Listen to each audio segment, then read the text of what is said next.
Todo comenzó con un post misterioso en un foro oculto.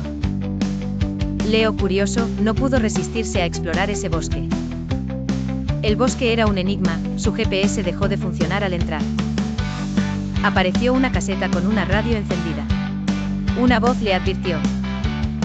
El tiempo dentro del bosque era impredecible y caótico. Leo encontró una grabadora con un mensaje escalofriante de su propia voz.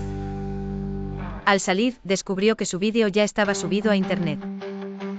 El misterio del bosque atrapó a muchos otros exploradores incautos.